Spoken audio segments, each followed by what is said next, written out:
અમે કચ્છ કલેક્ટરને, મોરબી કલેક્ટરને અને જામનગર કલેક્ટરને જે કહ્યું છે એ આજે સત્યાર્થ મંથનના માધ્યમથી ગુજરાતના જે લોકો એવું માને છે કે ખેડૂત વિકાસના વિરોધી છે એવા લોકોને ચેલેન્જ સાથે કહેવા માંગુ છું. આ રાષ્ટ્ર વિકાસનું કામ છે. અમે ખેડૂતો સહમત છીએ. અમારે 1 રૂપિયો નથી જોતો.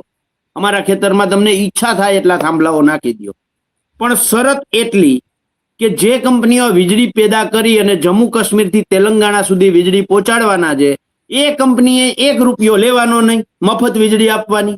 રાષ્ટ્ર વિકાસ ખેડૂતોની છાતી ઉપર થાંભલો ખોડીને કરવાનો અને અદાણીને ને અંબાણીને અબજો કરોડો રૂપિયા કમાવાના. ધંધો કરવો છે એને, તો એ જે ધંધો કરે છે બરાબર છે, તો એમાં કા અમને ભાગ આપો.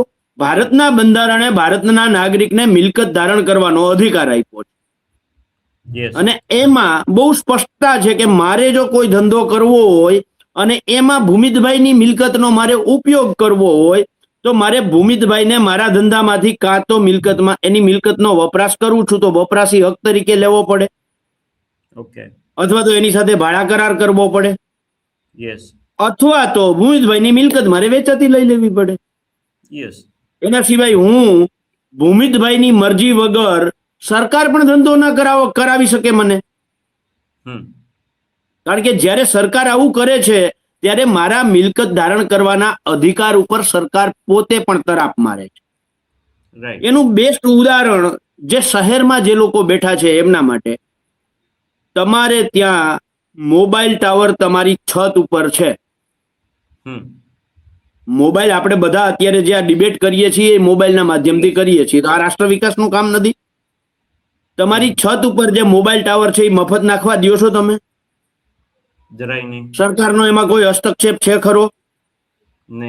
નથી. તો જેમ મોબાઈલ ટાવર વાળો તમારી આરે ભાડા કરાર તમારી મરજી મુજબનો ભાડા કરાર કરી આપે ત્યારે તમે એને આપો છો, તો મોબાઈલ કંપની વાળો જેમ ધંધો કરે છે એમ વીજ કંપની વાળો ધંધો કરે છે ભાઈ. મોબાઈલ ટાવરનું જેમ ભાડું મળવું જોઈએ એવી જ રીતે આનું અમને ભાડું મળવું જોઈએ, અથવા તો વન ટાઈમ એટલું સેટલમેન્ટ આપવું જોઈએ કે 30 વર્ષ સુધી આ થાંભલો અમારે ત્યાં ઉભો રહીએ તો એનું મને વળતર પ્રોપર મળવું જોઈએ.